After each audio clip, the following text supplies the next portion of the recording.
We are now up to the Mishnah on DAF Chavav Amid Beis. And the Mishnah says the following. Tamid Karev B'Tisha B'Asar B'Chadasar B'Shnei Lo Pachos V'Lo Yoser. The Mishnah is going to now explain how many Kohanim are involved in the Tamid. And the numbers go up depending upon various occasions, as we'll see. Now, keep in mind, we're not talking about the other avodos, like we spoke about the Trumas Hadeshen, we spoke about the Zrika of the Dam, or the Dishan HaMizbeach HaPnimi, Dishan HaMenorah. All those are not included in the counting here. We're talking exclusively about that which is related to the Tamid. Ketzad, B'Tisha. How do we get the case of Tisha? And that's going to be on an average day, a weekday. It's not Sukkot, it's not Shabbos.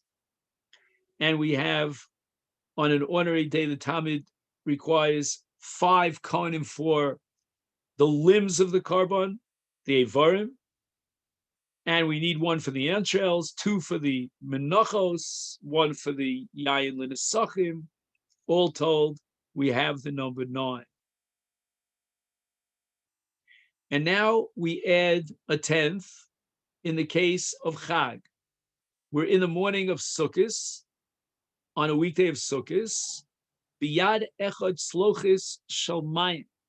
We need a kohen to hold on to the mayim in a flask, in a slochis, for the purpose of the nisuch hamayim. We'll soon see that the tzdukim had a different opinion about Nisuch HaMayim, because Nisuch HaMayim on Sukkot is not explicit in the Torah. They only accepted that which is explicit in the Torah. But we have now Asara. We're up to 10 on Sukkot.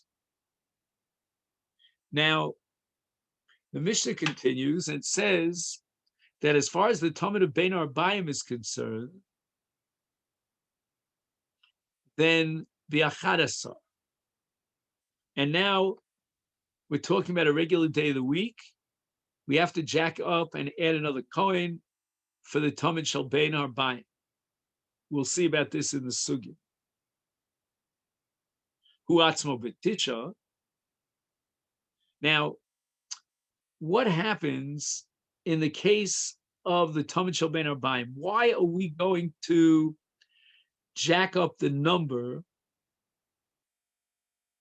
and it now becomes not 10, but 11? Uatzmo b'tisha, as we calculated before, the Talmud requires 9. Ushnayim b'yodam shnei gizrei eitzim.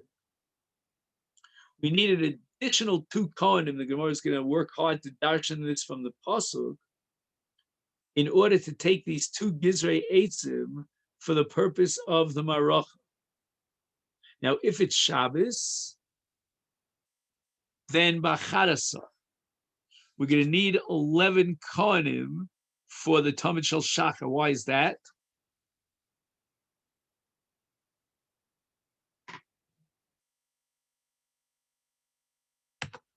The Shabbos, even on Shabbos, we have Achadasar. We're going to require 11 kohanim. Hu atzmo b'tisha, the basic structure of 9.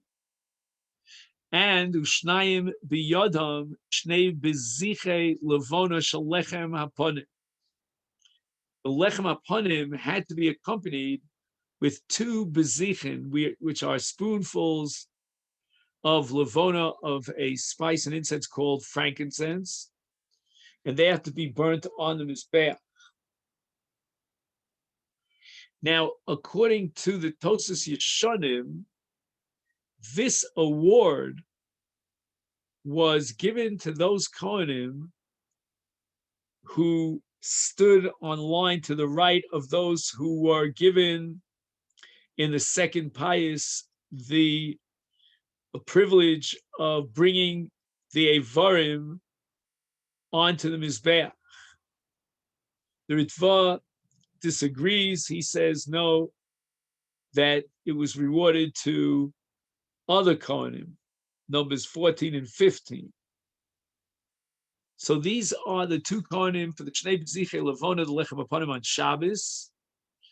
And Ub'Shabbos B'toch HaChag, if you have an overlap of both Sukkos, which requires the extra kohanim for the Nisach HaMayim plus the extra kohanim for the B'zichei Levona, then you're going to jack up the number to, let's see, we have 9 and 2 is 11. And we have the 1 is 12 for the whatchamacallit, the Nisach HaMayim. And therefore, b'Shabbos b'toch HaChag, Yad Echad Slochet Shel Mayim, and for a total of 12. The Gemara says, Omer Rabbi Abba v'itema Rami bar Chama v'itema Rabbi Yochanan. Ein menasknim mayim b'chag el b'tomit shel shachar. The Nisach HaMayim took place only in the morning after the Tomit shel shachar. Mimai, how do I know this? Mid'ktani, from our Mishnah that says b'Shabbos shebetoch HaChag b'yad echad sloches shel mayim. The implication of the Mishnah when it says that on Shabbos we add a kohen for if Shabbos coincides with Sukkot for the Nisach HaMayim implies that the Tamid is going to be offered by 12 kohen. If we need another kohen to be Manasseh in the afternoon on Sukkot, then Bechol Nami Mishkachasle. Then you'll come up with the number 12 even on a weekday, because you're going to have to add, in addition to the 11, a 12th who's involved in the Nisach HaMayim in the afternoon. Omer Rav Ashi wants to support this position of Rabbi Abba. He says, Afanad Nami Tnina. We have it in a Mishnah Masechet Sukkah. And here's where we introduce, as I indicated earlier on Amud Aleph, the Stukim into the picture. It says in the Mishnah in Sukkah Daf Mem, or a little bit after Daf Mem, maybe Mem Ches, La Menasech Omer Lo Hagbeh Yodecha. They were very careful to yell out to the Menasech that he should lift up his flask so we could all see how he pours the mayim onto the Mizbeach. Why? Because Pam Achas, on one occasion, what happened was that the Kohen was at Stuki. He didn't accept the mitzvah of Nisach HaMayim, it's not in the Torah. And therefore, Nisach HaGabi Raglav, in order to demonstrate that he's not going to do it the way the Pruchim with the Nisach HaGabi Mizbeach, he poured the water onto his feet. And again, there's full sugis of the Gemara in Sukkah that we derive the mitzvah of Nisach HaMayim from Halacha L'Moshe Misinai.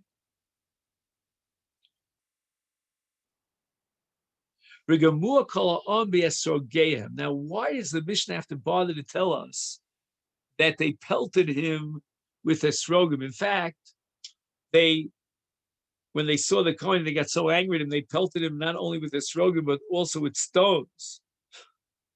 Not sure if that Kohen survived it, I don't know.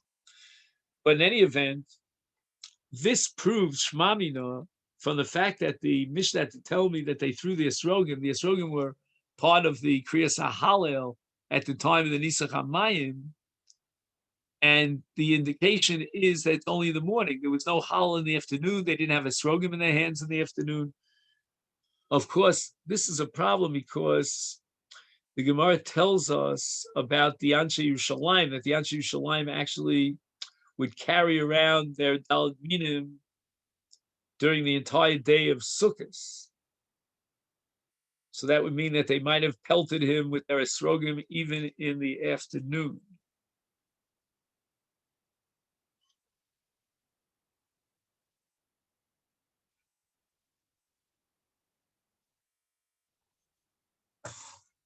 So that's a kash on our Gemara. It would seem that we're not considering this minhag right now. We're talking about the absolute requirement of the nanuim during Hallel with the Daled Mina. Anya, we learned in a Brisa, and now we're talking about Shnei Gizrei Eitzim, and we said we need 2 Kohanim for that avoda. We learned in a Brisa, Reb Shimon Bar Yochai Omer, Minayin l'tomid shel ben arbayim sheton Shnei Gizrei Eitzim b'Shnei Kohanim. Shimon adds that even with regard to the Tomid Shel Ben Arbaim, we need another group of 2 Kohanim for the Shnei Gizrei Eitzim. Now the Gemara is going to embark upon a very detailed analysis of the Drosh of the Psukim. Shenemar v'orchu eitzim. And the Torah says that the Bnei Aaron, the Kohanim, should place not only the fire onto the Mizbeach, but they should arrange the woods, the eitzim, on the fire. And this is all at the very beginning of Sefer Vayikra. Now, the eitzim that are referred to by this pasuk are the 2 Gizrei eitzim, these blocks of wood that are added to the Maracha. The pasuk doesn't say explicitly whether it's referring to the morning Tamid or to the Eish that was prepared in the afternoon for the Tamid Shel Ben Arbayim. But, says Rabbi Shimon, Im Eino Inyi L'Tamid Shel Shachar, Dichsivu Bir Aleha, HaKohen Eitzim Baboker Baboker V'Orach Aleha. So we already have in the previous pasuk a statement. Actually, I'm sorry, this pasuk is in Perek Vav. Let me just get out a Chumash here. Where is my Chumash? Oh, here it is.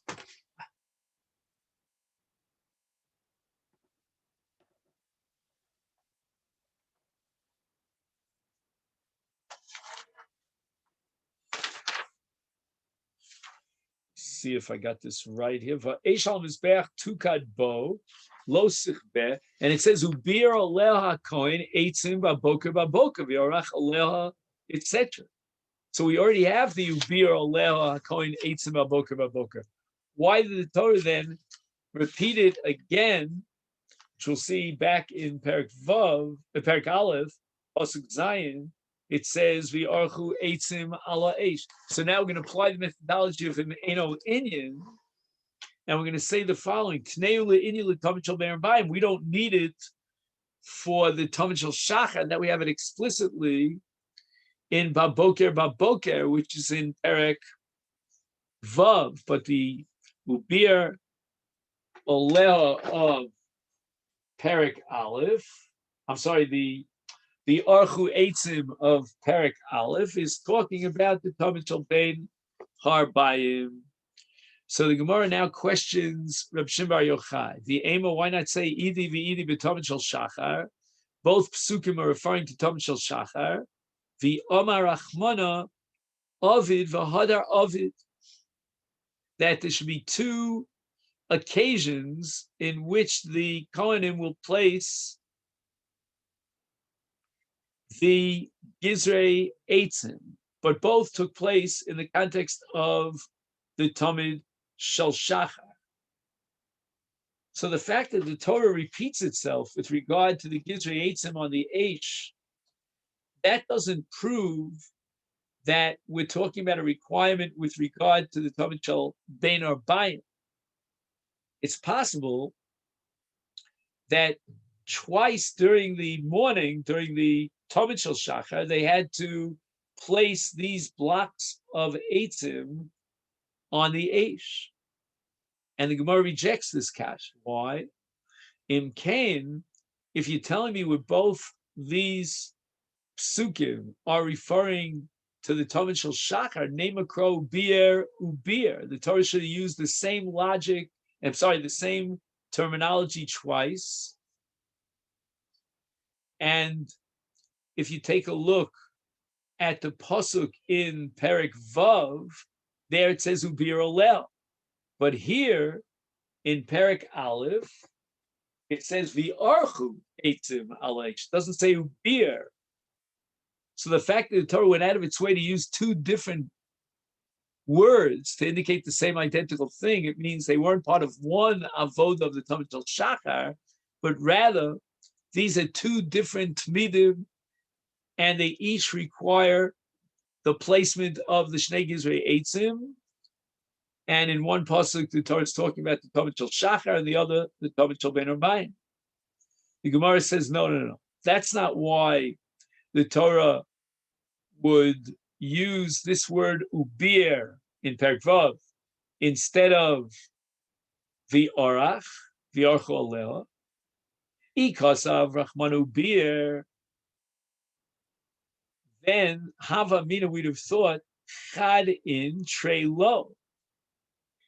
That maybe all we need is that one Kohen should put the Gizrei Eitzim on the Mizbeach, and that would be the second round. But trey lo, we don't need two Kohanim. Kamash Malan, and that's why the pasuk had to say v'archu alel, the Navid Chad v'Navid Trey, that one Kohen should first place down the Gizrei Eitzim, and then the second one should do the second one. But it doesn't mean that we're referring to Talmud Shel Ben Arbayim. It could be all the Talmud Shel Shachar. Gemara says, no. In Cain, if that's the case, that the Torah had to change the psukim in order to indicate that there are two different Kohanim, each one is doing the Hanocha of the Gizrei Eitzim, his name akra ubir ubiaro. The Torah could have simply used a plural form rather than a singular form. Inami v'orach v'orchu. But again, the Torah should have been consistent using the same terminology, the same term. My ubir v'orchu. Why the change in the language from ubir to orchu? Is therefore shma mino k'dekar mino, that the Gemara is saying the following: since it could have said with using the same term, and just once in singular, once in plural, that would have been enough to inform us that we need navi betray. The change in the language is indicative of the fact that we have two different karbanos tamid, the Shel Shachar Shel Ben Arbayim, and each one requires its own Gizrei Eitzim. Tani Rav Chia, we learned in the Brisa Rav Chia, Payis ha'amim shloshasar, pa'amim arba'asar, pa'amim chamishasar, pa'amim shishasar. We're jacking up the numbers now from 13 to 14 to 15 to 16. And that means that this Brisa actually reflects what we saw in the time of our Mishnah, that the number of Kohanim needed for the Tamid would vary and would go up from 9 to 10 to 11, etc., etc. And the Brisa of Rab Chia at least seems to have a ceiling of 16. That's the maximum number. But Tanya, we have another Brisa Shivasa that goes all the way up to 17. Now, when we're talking about jacking up the number to 14, etc., so we're talking about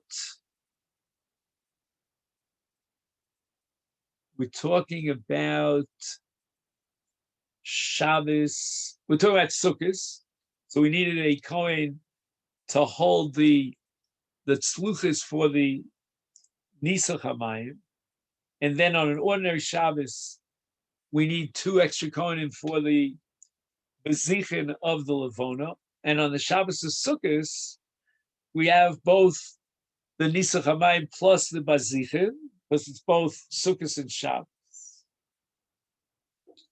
And that's going to give us the number 16, but the second Brisa has 17.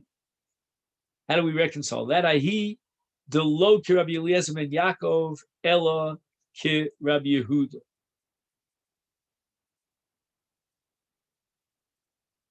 So the Bryce of 17 is rejecting Rabbi Eliezer ben Yaakov, and what that means is that when we go back to the Bryce of Rabbi Chia, we're not going to add an extra Kohen for taking the Avarim from the Kevesh onto the Mizbeach, because that's going to reflect the Shita of Rabbi Eliezer ben Yaakov, and this was all done by one Kohen. The Kohen who carried the Avarim to the Kevesh would be the same Kohen who would carry it from the Kevesh to the Mizbeach. But the second Bryce, that 17, that rejects the Shita of Rabbi Eliezer ben Yaakov, and therefore we need another Kohen to take the Avarim, put them on the H.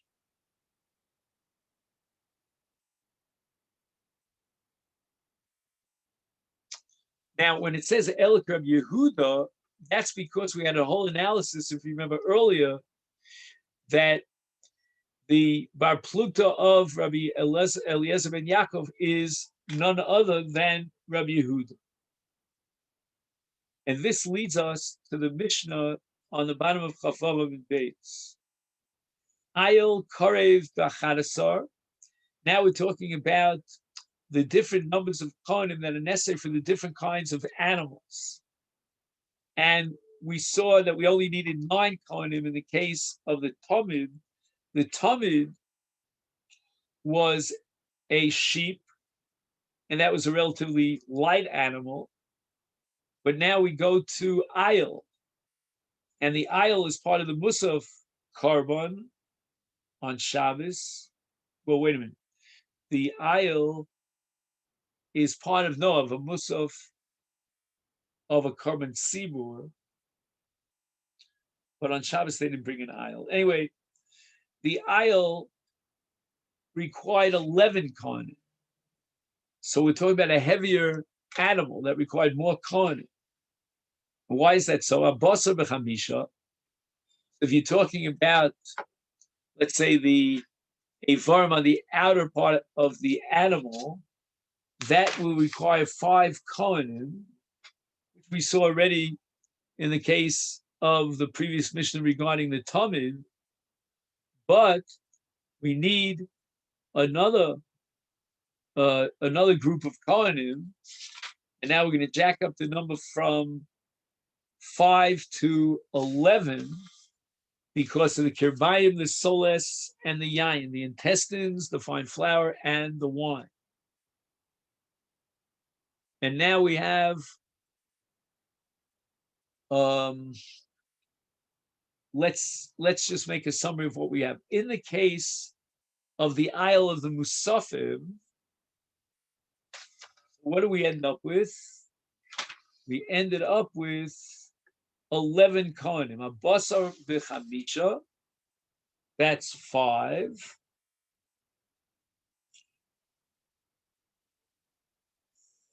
And then we have the intestines of the Isle. And those are heavier. They require 2 kohanim. So we're adding another 2 kohanim.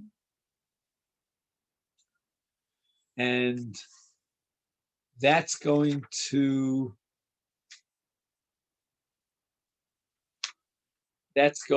add from 5 to 7. So how do we get from 7 to 11? So we have the kirbayim, the soles, and the yayin.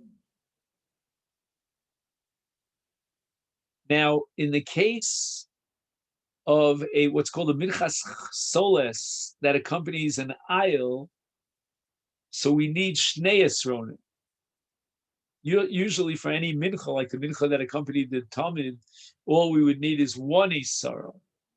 So we're going to need twice as many kohanim for the soles.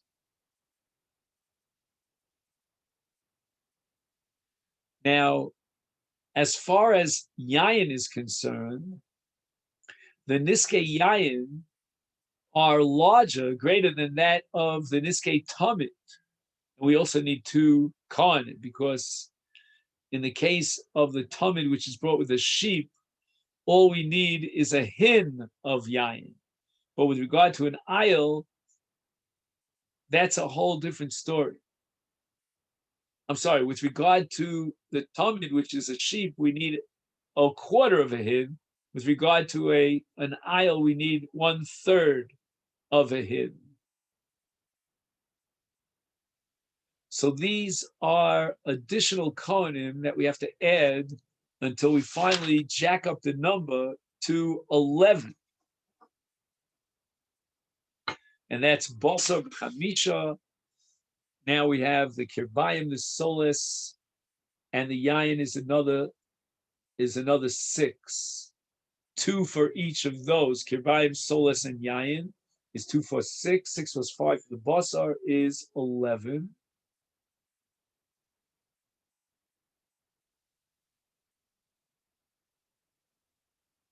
And now we get to a par. Just 1 second. Before we get to the par, we just have to pay up 1 chov over here. Just 1 second. So that's good. What we said is correct. We're talking about the Isle of the Ola. We need 5 kohanim for the nischei evarim, the basar, and we need 2, 4, 6 in addition to the 5. 2 kohanim for the kirbayim, and 2 for the solas mincha, because we said it's a double-sized solas, and then the ayin, which requires more. So we need shnaim. Each one of the above 3 requires 2 kohanim. 2, 4, 6 plus the 5 for the basar is 11. Now we're up to the par of an ola. Korev be esrim ve'arba kohanim. We're going to need as many as 24 kohanim. How is that? Rosh, harosh, ve'aregel. And again, we said that the regel is the right hind leg, and that required 3 kohanim. Harosh, the echad v'arechel b'shnaim. The 3 is broken up into the following: 1 kohen would carry the head, and they needed 2 kohanim to carry the regel. Regel was like a thigh; it was much heavier.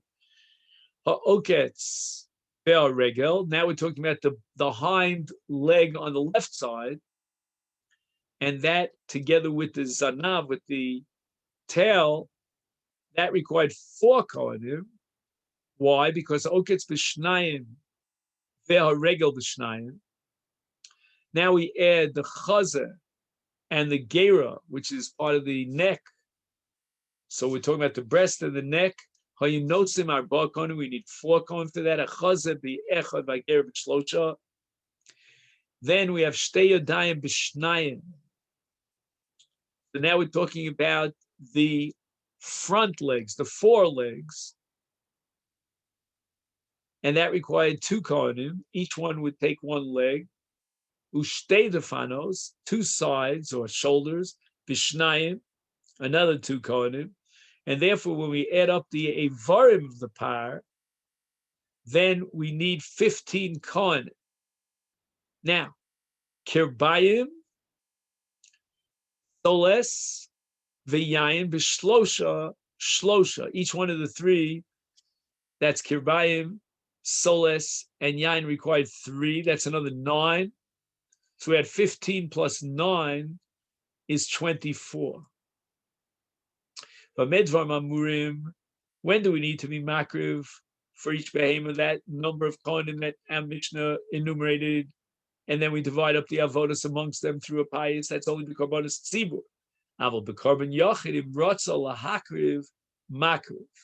The kohen could decide to do the entire hakrava on his own, and he doesn't need a pious. And finally, the Mishnah concludes by saying, "Have shaitan v'nitucham shel elu v'elu shav." The karbanos, both of a yachid and a tzibur, with regard to have shaitan and nituach, which is going to be the sugya Gemara, is exactly equivalent. Okay, then, so this is where we're going to stop for today's DAF. Wishing you a good Shabbos.